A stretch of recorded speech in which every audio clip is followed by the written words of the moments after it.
Hello and welcome. In this video, we will explore fundamental proof techniques essential for IB mathematics analysis and approaches higher level. By the end of this session, you will be able to construct proofs using three key methods: proof by exhaustion, proof by contrapositive, and proof by contradiction. We will also learn how to disprove statements using a single counterexample. These methods are not just about finding answers. They are about building a rigorous, logical argument to establish the truth of a mathematical statement. Let's begin. Our first method is proof by exhaustion. The objective here is to prove a statement by checking every single possible case. This method is only feasible when the number of cases is finite and manageable. A classic example is proving a statement about integers. We can often split integers into a finite number of cases based on their remainder when divided by a specific number. For instance, any integer n can be written in one of two forms: 2k if it's even, or 2k plus 1 if it's odd. This covers all integers. Let's work through an example. We will prove that n cubed minus n is divisible by 3 for all integers n. Our goal is to show that n cubed minus n is always a multiple of 3. First, let's factor the expression. N cubed minus n is equal to n times n squared minus 1, which factors further into n times n minus 1 times n plus 1. So we are proving that the product of three consecutive integers is always divisible by 3.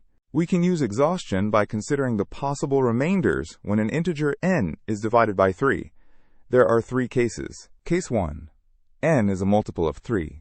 We can write n as 3k for some integer k. Substituting this into our expression, we get 3k times 3k minus 1 times 3k plus 1. Since the first factor, 3k, is a multiple of 3, the entire product is a multiple of 3. Therefore, in this case, n cubed minus n is divisible by 3. Case 2. N has a remainder of 1 when divided by 3.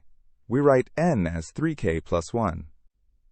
Substituting this, we get 3k plus 1 times 3k times 3k plus 2. Here, the middle factor, 3k, is a multiple of 3, so again, the entire product is a multiple of 3. So in this case as well, n cubed minus n is divisible by 3. Case 3. N has a remainder of 2 when divided by 3. We write n as 3k plus 2. Substituting this, we get 3k plus 2 times 3k plus 1 times 3k plus 3. The last factor, 3k plus 3, can be written as 3 times k plus 1, which is a multiple of 3. Therefore, the entire product is a multiple of 3. In all three possible cases, the expression n cubed minus n is divisible by 3. Since these cases cover all integers, our proof by exhaustion is complete. We have now successfully used proof by exhaustion to show that n cubed minus n is always divisible by 3. This method is powerful when the number of cases is finite. Next, let's discuss how to prove a statement is false. The objective here is to find a single counterexample. In mathematics, a general statement is only true if it holds for every single case. To prove it's false, you only need to find one case where it doesn't hold. Let's look at a famous example. Consider the expression n squared minus n plus 41. Let's test some values of n. For n equals 1, we get 41, which is prime. For n equals 2, we get 43, which is prime. For n equals 3, we get 47, which is prime. This pattern continues for many values. Based on this evidence, we might form a conjecture. N squared minus n plus 41 is prime for all natural numbers n. But is this conjecture true? To find a counterexample, we need to find a value of n for which the expression is not prime. Let's try n equals 41. Substituting n equals 41, we get 41 squared minus 41 plus 41. The two 41s cancel out, leaving us with 41 squared. 41 squared is 1681. This number is clearly not prime, as it has a factor of 41. We have found a counterexample. Since we found one case where the statement is false, the original conjecture is disproven. This single counterexample is sufficient. Let's try another one. Consider the conjecture. If p is a prime number, then 2p plus 1 is also a prime number. Let's test some primes. If p is 2, 2p plus 1 is 5, which is prime. If p is 3, 2p plus 1 is 7, which is prime. If p is 5, 2p plus 1 is 11, which is prime. It seems to be working. But let's keep going. What about the next prime, p equals 7? If p is 7, then 2p plus 1 is 2 times 7 plus 1, which equals 15. Is 15 prime? No, it's 3 times 5. We have found a counterexample. The prime number 7 does not produce a prime number when plugged into the expression 2p plus 1. Therefore, the conjecture is false. This demonstrates the power of a counterexample. It's a direct and conclusive way to show that a general statement is not universally true. Now we move to our first indirect proof method, proof by contrapositive. The objective is to prove an implication A implies B by proving its contrapositive, not B implies not A. The key idea is that an implication and its contrapositive are logically equivalent. If one is true, the other must be true. Sometimes the contrapositive is much easier to prove. Let's prove the statement. If n squared is even, then n is even. Here, A is n squared is even, and B is n is even. The contrapositive would be, if n is not even, then n squared is not even. In other words, if n is odd, then n squared is odd. This is the statement we will prove. Let's assume n is odd. By definition, an odd number can be written in the form 2k plus 1 for some integer k. So we have n equals 2k plus 1. Now let's find n squared. N squared is 2k plus 1 all squared. Expanding this, we get 4k squared plus 4k plus 1. We can factor out a 2 from the first two terms, giving us 2 times the quantity 2k squared plus 2k plus 1. Let's call the expression in the parentheses 2k squared plus 2k, a new integer m. Then n squared is equal to 2 meters plus 1. By the definition of an odd number, n squared is odd. We have successfully proven the contrapositive. Since the contrapositive is true, the original statement must also be true. This completes the proof.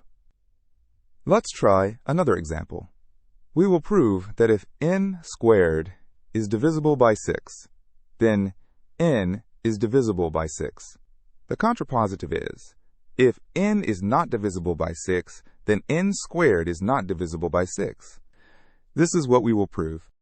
If n is not divisible by 6, then n must have a remainder of 1, 2, 3, 4, or 5 when divided by 6. We can use exhaustion on these cases. Case 1. N equals 6k plus 1. Then n squared is 36k squared plus 12k plus 1. This is 6 times the quantity 6k squared plus 2k plus 1. It has a remainder of 1 when divided by 6, so it's not divisible by 6. Case 2. N equals 6k plus 2. Then n squared is 36k squared plus 24k plus 4. This is 6 times the quantity 6k squared plus 4k plus 4. It has a remainder of 4, so it's not divisible by 6. Case 3. N equals 6k plus 3. Then n squared is 36k squared plus 36k plus 9. This is 6 times the quantity 6k squared plus 6k plus 1 plus 3. It has a remainder of 3, so it's not divisible by 6. Case 4. N equals 6k plus 4. Then n squared is 36k squared plus 48k plus 16. This is 6 times the quantity 6k squared plus 8k plus 2 plus 4. It has a remainder of 4, so it's not divisible by 6. Case 5. N equals 6k plus 5. Then n squared is 36k squared plus 60k plus 25. This is 6 times the quantity 6k squared plus 10k plus 4 plus 1. It has a remainder of 1, so it's not divisible by 6. In all cases where n is not divisible by 6, we have shown that n squared is also not divisible by 6. This proves the contrapositive, and therefore the original statement is true. Our final proof method is proof by contradiction, also known as reductio ad absurdum. The objective is to prove a statement by showing that assuming its opposite leads to a logical contradiction. The process is as follows. First, assume the statement you want to prove is false. Second, use logical reasoning to derive a conclusion that is impossible or contradicts a known fact. Third, conclude that your initial assumption must have been false, and therefore the original statement must be true. Let's prove that the square root of 2 is irrational. This is a classic proof by contradiction. Step 1. Assume the opposite. Let's assume that the square root of 2 is rational. If it's rational, we can write it as a fraction p over q, where p and q are integers, q is not 0, and the fraction is in its simplest form. This means p and q have no common factors other than 1. Step 2. Derive a contradiction. Let's square both sides of our equation. We get 2 equals p squared over q squared. Multiplying by q squared, we have p squared equals 2q squared. This equation tells us that p squared is an even number because it's 2 times some integer q squared. If p squared is even, then p itself must be even. We proved this earlier using the contrapositive. So, we can write p as 2k for some integer k. Now, let's substitute this back into our equation p squared equals 2q squared. We get 2k all squared equals 2q squared. This simplifies to 4k squared equals 2q squared. Dividing by 2, we find that q squared equals 2k squared. This new equation tells us that q squared is also an even number. And if q squared is even, then q must also be even. So we have concluded that both p and q are even. But this is a contradiction. In step 1, we assumed that p and q had no common factors. Now we've shown that they both have a common factor of 2. This contradiction means our initial assumption must be false. Step 3. Conclude. Since our assumption that the square root of 2 is rational led to a contradiction, that assumption must be false. Therefore, the square root of 2 is irrational. This is a powerful and elegant proof. Let's apply proof by contradiction to another problem. We will prove that there are infinitely many prime numbers. This is another famous proof, attributed to Euclid. Step 1. Assume the opposite. Let's assume that there are only a finite number of prime numbers. If there's a finite number, we can list them all.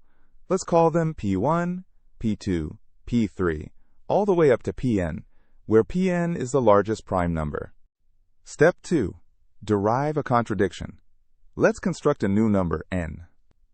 We define n as the product of all the primes in our list, plus 1. Now, let's consider the properties of this number n. First, n is clearly larger than any prime in our list, p1 through pn. So n cannot be one of the primes in our list. Second, let's try to divide n by any prime in our list, say p underscore k. When we divide n by p underscore k, the product p1 times p 2 times pn is perfectly divisible by p underscore k. However, we are left with a remainder of 1. This means n is not divisible by any prime in our list. This is a contradiction. According to the fundamental theorem of arithmetic, every integer greater than 1 is either a prime number itself or can be written as a unique product of prime numbers. But our number n is not prime, and it's not divisible by any of the primes in our supposed complete list. This is impossible. Step 3. Conclude. Since our assumption that there is a finite number of primes led to a contradiction, that assumption must be false. Therefore, there are infinitely many prime numbers. This proof is a beautiful example of how contradiction can be used to prove the existence of an infinite set. Let's recap what we've learned. We've covered 4 essential proof techniques. First, proof by exhaustion, where we prove a statement by checking every finite case. Second, disproof by counterexample, where we show a statement is false by finding just one case where it doesn't hold. Third, proof by contrapositive, an indirect method, where we prove A implies B by proving its logically equivalent contrapositive, not B implies not A. And fourth, proof by contradiction, another indirect method, where we assume the opposite of what we want to prove and show it leads to an absurdity. Mastering these techniques is crucial for success in IB Mathematics AAHL. They're the tools you will use to build rigorous mathematical arguments. Now let's move on to some practice questions that reflect the style of IB assessment. I encourage you to pause the video and attempt each question before watching the solution. Here is your first practice question. Prove that if n is an integer such that n squared is even, then n is even. Take a moment to think about which proof method would be most suitable here. Pause the video and try to construct the proof yourself. Welcome back. Let's go through the solution for the first practice question. The most straightforward method here is proof by contrapositive. The original statement is of the form A implies B, where A is n squared is even and B is n is even. The contrapositive is not B implies not A, which means if n is not even, then n squared is not even. In simpler terms, if n is odd, then n squared is odd. Let's prove this contrapositive. Assume n is an odd integer. By definition, an odd integer can be written in the form 2k plus 1 for some integer k. Now, let's find n squared. N squared is 2k plus 1, all squared. Expanding this gives us 4k squared plus 4k plus 1. We can factor out a 2 from the first two terms, resulting in 2 times the quantity 2k squared plus 2k plus 1. Since k is an integer, 2k squared plus 2k is also an integer. Let's call it m. So, n squared equals 2 meters plus 1. By the definition of an odd number, n squared is odd. We have successfully proven the contrapositive. Since the contrapositive is true, the original statement must also be true. This completes the proof. This is a classic example of how proving the contrapositive can be simpler than a direct proof. Here is your second practice question. Prove that the square root of 3 is irrational. This is very similar to the proof for the square root of 2. Pause the video and try to adapt that method to prove this statement. Let's review the solution for the second practice question.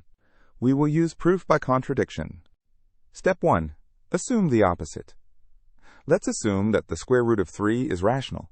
This means we can write it as a fraction p over q, where p and q are integers, q is not 0, and the fraction is in its simplest form, meaning p and q have no common factors. Step 2. Derive a contradiction. Squaring both sides gives us 3 equals p squared over q squared. Multiplying by q squared, we get p squared equals 3q squared. This equation shows that p squared is a multiple of 3. If p squared is a multiple of 3, then p itself must be a multiple of 3. This is a property of prime numbers. So we can write p as 3k for some integer k. Now substitute this back into our equation p squared equals 3q squared. We get 3k all squared equals 3q squared. This simplifies to 9k squared equals 3q squared. Dividing by 3, we find that q squared equals 3k squared. This new equation shows that q squared is also a multiple of 3. Therefore, q must also be a multiple of 3. So we have concluded that both p and q are multiples of 3. This is our contradiction. We initially assumed that p and q had no common factors, but we have now shown they both have a common factor of 3. This contradiction means our initial assumption was false. Step 3. Conclude. Since our assumption that the square root of 3 is rational led to a contradiction, that assumption must be false. Therefore, the square root of 3 is irrational. This proof structure can be generalized to show that the square root of any non-perfect square is irrational. Here is your third practice question. Prove that the product of any 3 consecutive integers is divisible by 6. Think about the properties of consecutive integers. How can you guarantee divisibility by 2 and 3? Pause the video and try to construct the proof. Let's go through the solution for the third practice question. We can use a direct proof by considering the properties of consecutive integers. Let the 3 consecutive integers be n plus 1, and n plus 2. Their product is p equals n times n plus 1 times n plus 2. To prove this product is divisible by 6, we need to show it's divisible by both 2 and 3. First, let's prove divisibility by 2. Consider any 2 consecutive integers, n and n plus 1. One of them must be even. If n is even, the product is even. If n is odd, then n plus 1 is even, and the product is still even. Therefore, the product n times n plus 1 is always divisible by 2. Since n times n plus 1 is a factor of our product p, the entire product p must be divisible by 2. So we've established divisibility by 2. Now, let's prove divisibility by 3. Consider any three consecutive integers, n, n plus 1, and n plus 2. One of them must be a multiple of 3. If n is a multiple of 3, the product is divisible by 3. If n plus 1 is a multiple of 3, the product is divisible by 3. If n plus 2 is a multiple of 3, the product is divisible by 3. Therefore, the product P is always divisible by 3. So we've established divisibility by 3. We have shown that the product P is divisible by 2 and divisible by 3. Since 2 and 3 are coprime, this means the product P must be divisible by their product, which is 6. This completes the proof. The product of any three consecutive integers is always divisible by 6. Here is your fourth practice question. Prove that for any real numbers a and b, 9a squared plus b squared is greater than or equal to 6ab. This is an inequality proof. Think about how you can manipulate the expression to show it's always non-negative. Pause the video and try to construct the proof. Let's review the solution for the fourth practice question. We will use a direct proof by rearranging the inequality.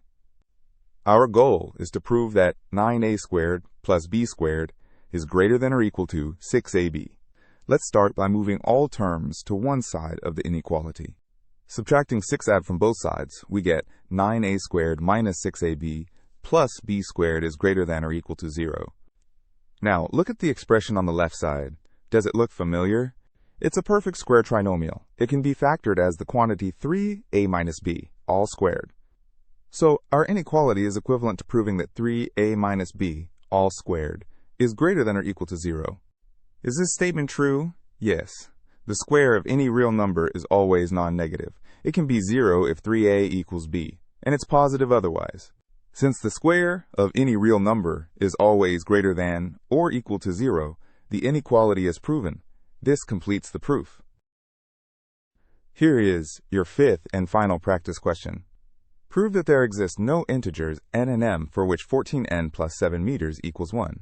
This is an existence proof, but it's asking to prove non-existence. This is a strong indicator that proof by contradiction is the best approach. Pause the video and try to construct the proof. Let's review the solution for the fifth practice question.